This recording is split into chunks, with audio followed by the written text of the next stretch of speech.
figure exceeded the expectations of some television executives, who believed that Mr. Trump's absence would lead to far fewer viewers. The first Republican debate on Wednesday night drew an audience of 12.8 million viewers, according to Nielsen, indicating robust interest despite the absence of former President Donald J. Trump, the frontrunner in the race. The viewership figure, which includes totals from both Fox News, 11.1 million viewers, and the Fox Business Network, 1.7 million, was significantly higher than anything else on television on Wednesday night, and outperformed the broadcast network totals combined. It was also the most watched cable telecast of the year outside of sports, surpassing an episode of Paramount's Yellowstone, which had 8.2 million viewers, according to Nielsen. The audience total, however, is a far cry from the record 24 million viewers who tuned into Fox News for the opening Republican debate in the 2016 election cycle, which featured Mr. Trump on a debate stage for the first time. Nor did it reach the 18.1 million who watched one of the early Democratic debates in June 2019. But the figure still exceeded expectations of some television executives, who had believed that the numbers could be low given Mr. Trump's absence as well as cable television's reduced presence in American homes compared with just a few years ago. Mr. Trump, leading by a wide margin in the polls and engaged in a running feud with Fox, skipped the debate.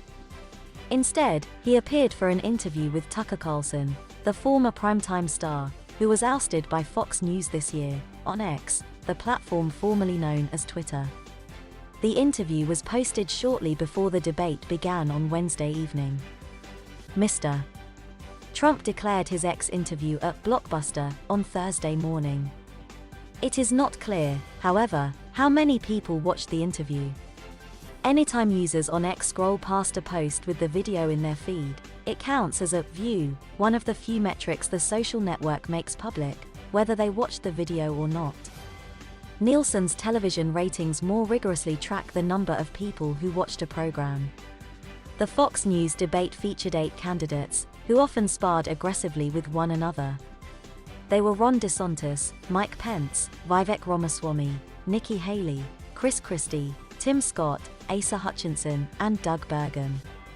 The Fox News debate moderators, Brett Baier and Martha McCallum, spent about 10 minutes of questions on Mr. Trump and his 4 criminal indictments, with Mr. Baier saying he had to acknowledge the elephant not in the room.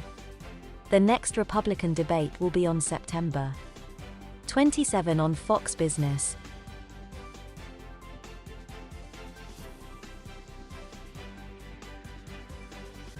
Thailand's weed industry is poised to grow fast. The country's legal marijuana business, a rarity in Asia, is struggling with oversupply, illegal imports and regulatory ambiguity. Investors are piling in anyway. In Bangkok these days, it's hard not to notice the weed dispensaries catering to tourists that have multiplied since the government decriminalized the drug last year. Many of them take advantage of lax regulations to openly sell visitors dried marijuana flowers that have been imported illegally from Canada or the United States. On a recent afternoon, one shop advertised its pungent offerings, weed strains with names like ice cream cake and lemon cookies, as California's finest. But such dispensaries may soon be out of business because of competition, oversupply and expected new regulations around the drug's cultivation and sale, several cannabis industry experts said in interviews. The survivors will sell high-quality, domestically grown weed, which helps explain why investors have been plowing millions of dollars into high-tech indoor cannabis farms across Thailand. Although no one knows what kind of regulations the nation's newly elected leadership will usher in, cannabis industry experts said the rules will most likely give investors more clarity and raise the bar to market entry in a way that benefits businesses with the best domestic supply chains. Smart money's going to come in, Sirasit Praninai, a co-chief executive of the marijuana farming company Medicana, said recently at an indoor cannabis farm in outer Bangkok. He was wearing a white lab coat and standing near grow rooms packed with LED lights, advanced watering systems and row after row of young marijuana plants. Many Thai cannabis growers, including us, are happy to comply, provided they're healthy regulations, added Mr. Siresit, whose $2 million farm produces 55 to 66 pounds a month of dried marijuana flowers, the part that causes a high. Some of that is sold at a sister company's downtown dispensary, Dr. Dope. As jurisdictions across the United States and in other countries steadily liberalize their laws around marijuana, the novelty of legal weed is wearing off for residents. But Thailand's industry is thriving in a region where long prison terms, or worse, for marijuana possession, consumption or trafficking are still the norm. Thailand once had such harsh laws, too. But when the government removed marijuana flowers from its prohibited narcotics list in June 2022, a domestic industry appeared overnight, starting with weed trucks in tourist districts. Less than a year later, there were about 12,000 registered dispensaries, by some estimates, more than in the United States. An obvious draw for investors is that Thailand's cannabis industry pairs nicely with a prime source of customers, tourists, of whom there were nearly 40 million annually before the pandemic, and who are now starting to return. Growers say that tourists, not locals, are their primary target market. But because the Thai legislature has not yet passed a law to clarify legal grey areas, the industry exists in a state of regulatory limbo. All sales are still technically for medical purposes, even if cannabis is widely used in practice as a party drug, and illegal imports have become so common that some shops openly advertise them. Oversupply and illegal imports have sent retail cannabis prices tumbling by about a third in recent months, to the equivalent of about $22 per gram, and some dispensaries have folded during the summer low season for tourism, said Luxaifa Sirathawarnzati, the managing director at Vinzan, a cannabis trading and marketing company based in Bangkok. There is uncertainty, too, over what Thailand's cannabis regulations will look like. Sritha Thavisin, the new Prime Minister whom the Thai Parliament elected on Tuesday, told reporters ahead of the May general election that his political party, Pheu Thai, did not want full cannabis legalization and would support use only for medical purposes. Foreign and Thai investors are piling into the market anyway. Precise investment data is scarce, but Ms. Luxaifa said some companies have already built expensive indoor farms across Thailand with investment from the United States, Europe, Australia, Russia, and Singapore, among other places. Several cannabis entrepreneurs said in interviews that they expected prices to stabilize once there is regulatory clarity, and that the Thai government would not dare destroy an industry with significant economic potential.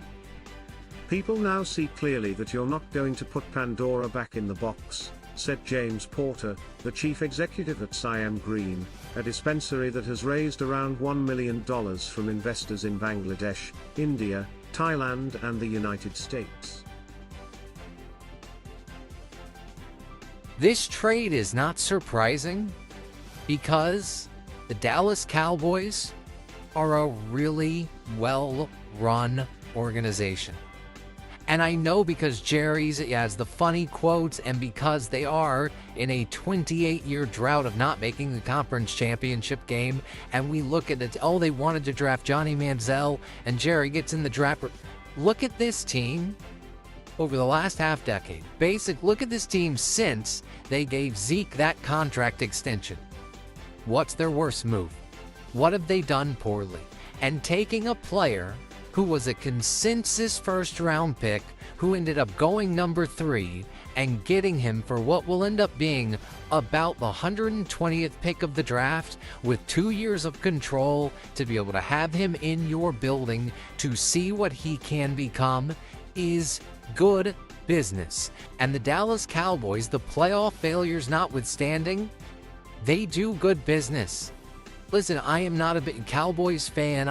There are a lot of folks out there that are well known, either Cowboys, I don't even want to say hater, but Cowboy detractor or Cowboys superfan. I'm none of the above. But I can call it as I see it and look at the Cowboys roster. Go to their spot rack page if you really want to get nerdy about it. Show me the bad contract. Look at their draft history over the last 5 years. Show me the team that conclusively has done better than them. Show me the move they've made that you're like, well, that's idiot. There isn't one. And trading for Trey Lance, because of what it allows you to do in a potential Dak Prescott negotiation, more on that in a moment, because of what you are buying low at the absolute nadir for a player that at one point everyone agreed was a first-round pick. Most people thought was going to go somewhere in the top 15. It wasn't as if the Niners were the only team that liked this player coming out of North Dakota State. That's good football business. Now, it's good business. It does seem to have left your franchise quarterback a bit nonplussed. Okay, so Dak didn't need a heads up because Trey Lance is not competing with Dak Prescott. Certainly not this year, maybe not ever. But here is why I would imagine that, because you could see in the very beginning when he was like, not surprised by anything. Now, maybe it's because he liked Will Grier so much. But maybe it's also because Dak, who is a savvy guy, a smart guy, and has played the NFL business world about as well, maybe better than he's played the actual on-field world. Here is why I think the Trey Lance move does impact Dak Prescott. And again, I apologize for this early in the morning out west or early afternoon out east to get into contract stuff. But Dak is the Cowboys are in an odd spot with Dak, with 2 years left on his deal. And the reason is because Dak's agent smartly got the Cowboys to include in his contract, the last one, a no-tag provision, which means Dak Prescott 1 year from now is going to be in as strong of a position as any quarterback, honestly, in modern NFL history from a negotiating standpoint. Dak Prescott 1 year from now is going to be able to tell the Cowboys, this is the exact contract I want. What will undoubtedly be the biggest contract in NFL history. And if you don't give it to me, I will play out the following year and then be an untaggable, free and clear free agent at 31 years old. And people say what they want about Dak Prescott. There are not 10 quarterbacks alive better than him. And quarterbacks at that age simply do not hit free agency. And when they do, a poor man's version of Dak Prescott, Kirk Cousins did once upon a time, has gotten 3 consecutive fully guaranteed deals. 1 in free agency, 2 via extension. You know why? Because the Vikings can't tag him and because he's had all the leverage. So what this Trey Lance move does, if you're the Dallas Cowboys, you see how he plays. You see how he looks in practice. You see if you create a little package for him by mid-season or later to add more of a quarterback running game wrinkle. Kyle Shanahan, a brilliant play designer. The Niners have done a wonderful job in later rounds of the draft finding talent. The Niners have as stacked of a roster as any team in the league. All of that's true. This is also true. For 6 consecutive years, the 49ers have botched the handling of the most important position in sports. It has arguably already cost them a Super Bowl or 2, and it might cost them another 1 or 2 potential ones down the road. Here's what we know. No team in the common draft era has gotten less out of the top 5 pick than the Niners got out of Trey Lance. That's not an opinion, that's a fact. As far as snaps played, games played, no top 5 pick last 50 years of the NFL draft has provided less for the team that drafted him than Trey Lance with the Niners. We know that. We also know the San Francisco 49ers have been haphazard at best when it comes to what they want, what they need from a quarterback. They are now trying to sell us the idea that, well, we just want someone who won't crash the car. We just need a caretaker. We can use a guy in Brock Purdy who we loved so much. We had 3 separate 6th-round picks in his draft, passed on him all 3 times. A guy we loved so much that not only was he not in contention to start last year, but after locking Jimmy Garoppolo out of the building, we sheepishly brought Jimmy Garoppolo back in the building because we didn't even trust Brock Purdy to be our backup quarterback, a player we love so much that we didn't have any reason to believe he could play until we had no choice but to play him. And now we are going to pretend as if he didn't just have massive surgery on his throwing arm when physical limitations were already the reason he was going to be an undrafted player for all other teams in the league, and for us, we took him the last pick. But set the Brock Purdy stuff aside. Here has been since Shanahan and Lynch have taken over in San Francisco. Here is what has been their path on the quarterback situation. They are sitting in 2017 with the number 2 pick of the draft. They do not scout Patrick Mahomes. They barely scout Deshaun Watson. And why was that? Because everyone assumed, I think correctly, that they had their eyes on Kirk Cousins, who was going to be a free agent a year later. They end up trading back one spot, drafting Solomon Thomas, who of course is no longer on the San Francisco 49ers. They then later in that first round draft Reuben Foster, and we are off and running. They then get anxious and antsy, can't wait for Kirk Cousins, trade for Jimmy Garoppolo, see 5 games of Jimmy Garoppolo and say, you know what? Forget the money we were going to spend on Cousins. We'll make you the highest paid player in the league. They then immediately fall out of love with Jimmy Garoppolo, but not far enough out of love to get involved in the Tom Brady sweepstakes in 2020. They then, in 2021, decide, you know what? We are fully done with Jimmy Garoppolo. We are going to trade all these draft picks, move up to number 3 to draft. We don't know. You remember the reporting there? Who are they taking it through? We know Trevor's going 1. We know Zach's going 2. Is it Mac Jones? Is it Justin Fields? Is it Trey Lance? They couldn't have traded up without knowing who they were taking, but all the reporting was that is exactly what happens. They then take the rawest player ever to be taken in the top 5 of the NFL draft, a guy who had played 1 year of Division II college football because they believed in the upside. His rookie season, he got 2 starts, played well in one, played poorly in another. That was enough for them at the end of that year, after another trip to the NFC Championship game, to say, he's our starter moving forward. They then that offseason reportedly had another opportunity to pursue Tom Brady. Nope, we don't want to. We are invested in Trey Lance. Saw him all offseason. He's our starter. Saw him all preseason. He's our starter. He then played 1 game in a monsoon and half a quarter in the next game and broke his leg. And before he could practice again, they were shopping. He was on the trade market in February. Where is the consistent, logical approach to the quarterback position? You don't need a great player at quarterback, then what are you doing trading 3 1s for Trey Lance? You do need a great player at quarterback, then what are you doing? Forget Brock Purdy.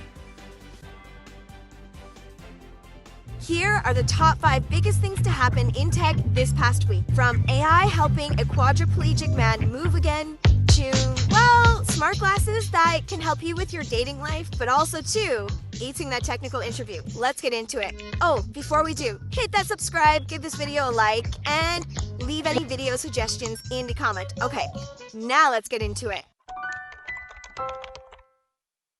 Now, this first story gets pretty wild quickly, which is AI knows what you are typing. There have been studies that were recently conducted to see how AI was able to detect or pick up what keystrokes are being typed when you are in a Zoom call or if someone is in earshot from you.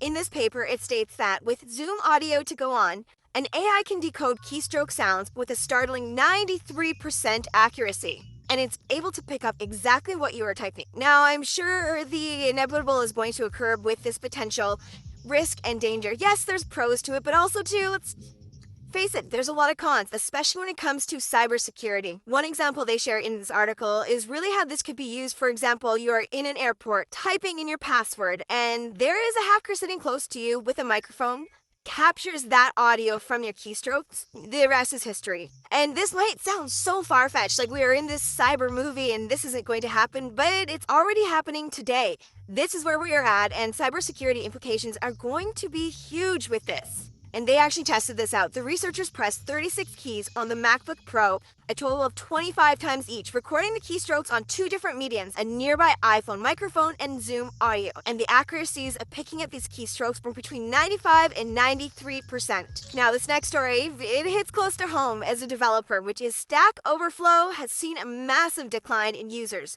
since different apps such as ChatGPT, Bard, you get the point, have been released. And not only are they competing against these AI models, but some of them were actually trained on Stack Overflow data. And of course, Elon Musk had to make his way into this news by calling it Death by LLM. Now, Stack Overflow's CEO is responding to this in 2 main ways. One being the phenomenal community resource. He is saying that the reason why Stack Overflow in many ways became so popular, you don't have to spend a large amount of hours into the night trying to figure things out. You have this amazing community resource. Stack Overflow is responding by saying that it wants to be paid for its training data. I mean, they're giving away all this data and losing out on it, so it makes sense why they want to get paid. He also shared out a tweet, which I think is really interesting and gets you thinking. This is what it said. He also recently tweeted this out, and it really gets your mind going. When Stack Overflow is fully dead due to AI, where will AI labs get their training data from? And this is a great point. It's one of those things where the snake is eating its own tail. They are getting this data from Stack Overflow, but they are killing Stack Overflow as they are doing that. Where are they going to get the data once this is done? Does that even matter to them? Oh, the irony in this next story. This one was...